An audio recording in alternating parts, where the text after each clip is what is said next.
All right, guys, welcome to this mini lesson on omega-3s, something that you probably most likely, most definitely have heard of at some point or another, whether that's in supplement form or just knowing about it from being sourced from fish.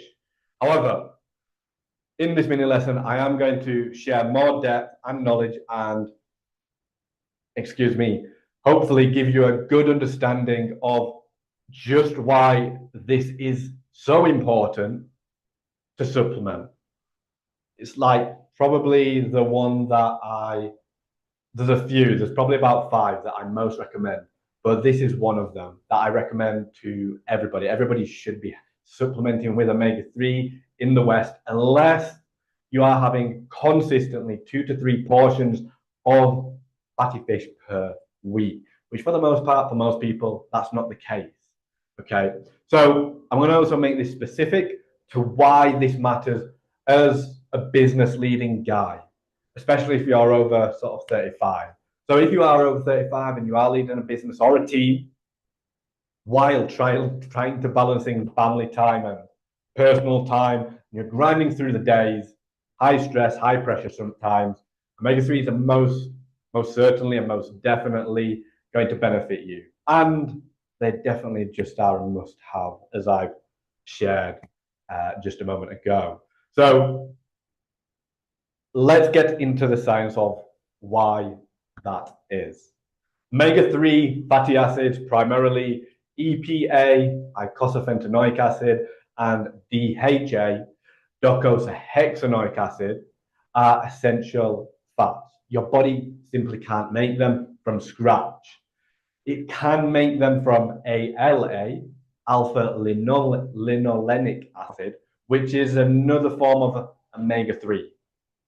But the conversion, when your body converts ALA to EPA and DHA, it's not efficient. It's inefficient. It doesn't provide your body enough of those first 2 versions of omega-3, which is why we need to supplement with it. And so typically we don't actually get enough omega-3s in the diet, especially in the West.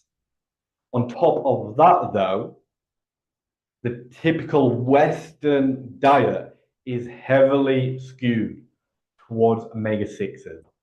Omega-6s you get in processed oils, grains, seeds, some meats. PS, choose grass-fed and not battery farmed meats. This imbalance, though, of omega-6s to omega-3s creates chronic low-grade inflammation. Chronic low-grade inflammation.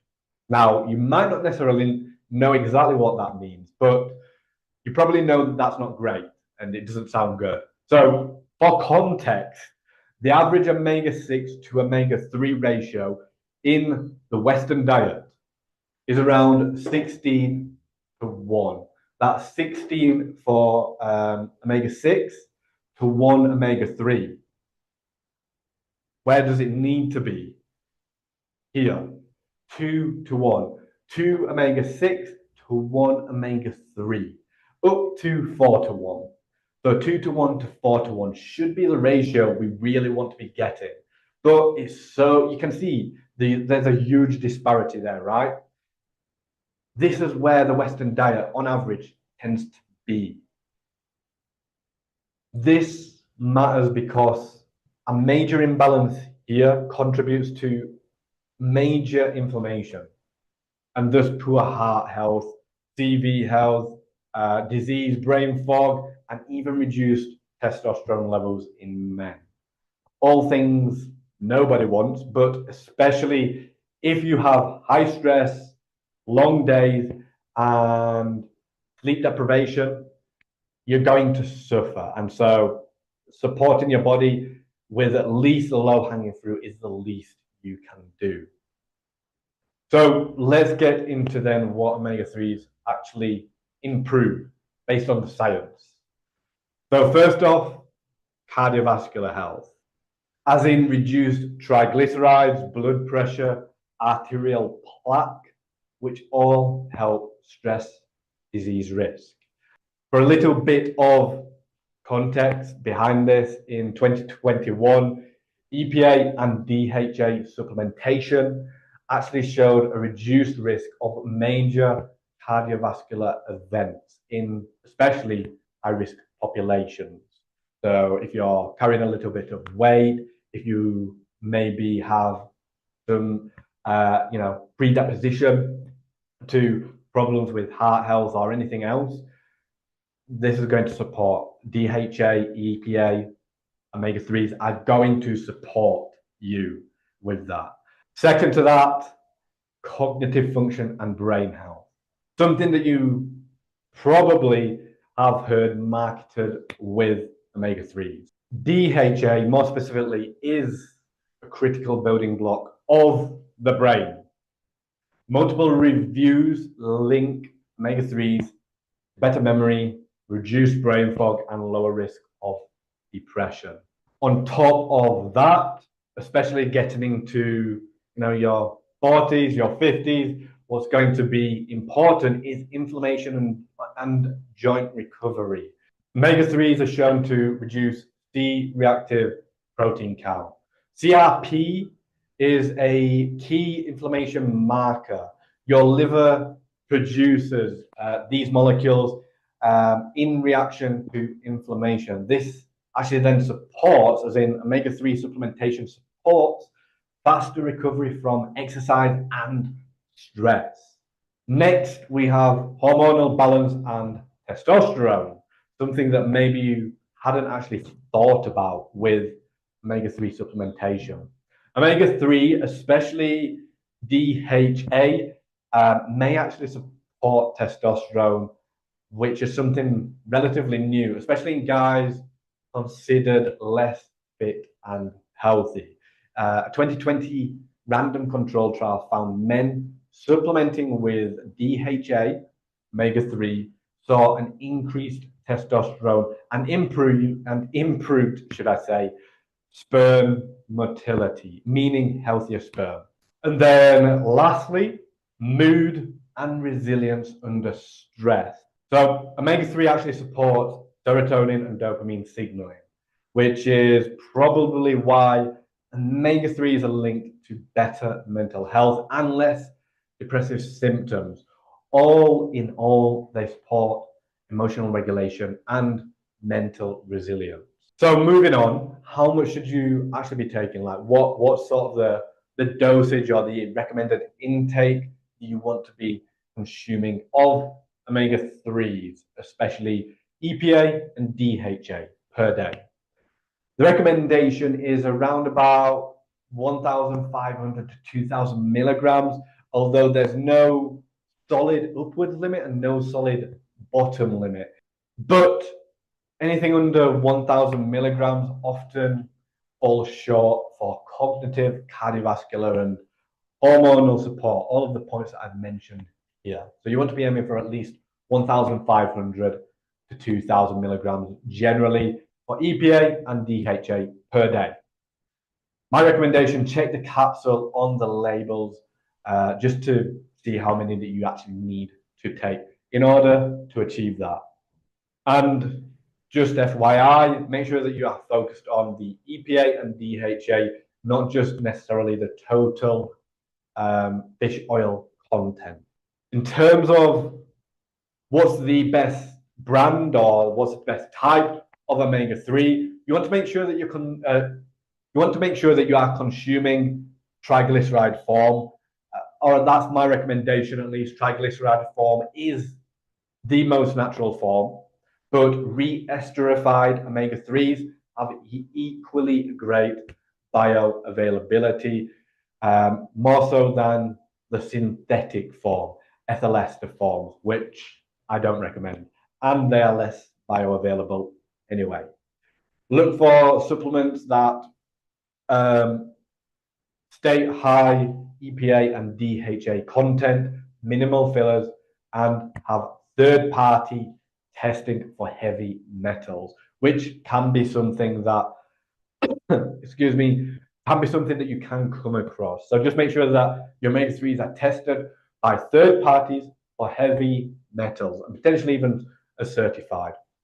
Um, Algae oil is actually probably the best sourced omega-3, as that's where the fish actually get their omega-3 from. So algae oil is my recommendation, and obviously there's less likely to be pollutants in the algae oil versus fish. So my recommendation is algae oil. In terms of the best brands, based on science and transparency, some of the ones that came up and based on my experience, I'll share the one that I've got experience with first of all, which is based in the UK. Vivo Life, which is a vegan supplement company. So they use algae oil, of course, and they have third party testing on all of their products, including the omega-3 oil. It's not in pill form, it's actually an oil with a dripper, and basically you just squeeze it into your drink or whatever. And that's it. There's no capsules in that form, and I think it's lemon flavored. But I mean, you can still kind of taste the fish oil. But anyway, next on the ones that I found are Nordic Naturals Ultimate Omega, which has about 1,200, 800 milligrams of EPA and DHA per serving. It is in triglyceride form, and it's IFOS certified, which specifically certifies quality omega-3 supplement. Next is Carlson Lab fish oil, high purity, lemon flavored liquid, a little bit like the Vivo Life vegan recommendation that I recommended. Or they also have capsules for great absorption. And Thorn omega-3, which also has coenzyme Q10, which actually aids absorption of the omega-3. Quick FYI, or just for your due diligence, if you're going and shopping around, if your brand doesn't actually state the EPA and DHA content, move on. Just move on. Find one that does. That brings us to the end of this, but just to wrap up, omega-3s might not be flashy as far as supplements go, but they are vital, especially for us in the West, especially if you're not consuming grass-fed meats and you're not consuming 2 or 3 portions of fatty fish per week. And especially if you're a guy dealing with stress, long days, hard work, sleep deprivation, mental fatigue, omega-3s are going to support everything. Your heart, your brain, your hormones, and your mental sharpness.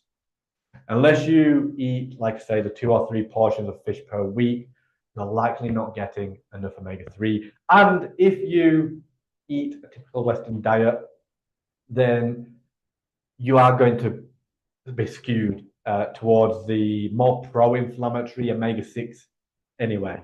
So my recommendation is just have omega-3s anyway. Even if you are having 2, 3 portions of fish per week, it's not going to hurt to have at least a supplement of omega-3 anyway. Now, if you found this useful, inside the Inspired Leader Project group for business leading guys, on top of this, you can get the most natural way to increase your testosterone in men over 35, the best supplement to reverse sleep deprivation, increase focus, and support mental health, and how to naturally sustain weight loss through your diet without relying on willpower. Plus, I'll be adding how to improve your sleep with science-backed dietary support. This is 100% free for business leading guys looking to improve their health within the confines of their quite often busy and stressed lifestyle. Just use the link in the comment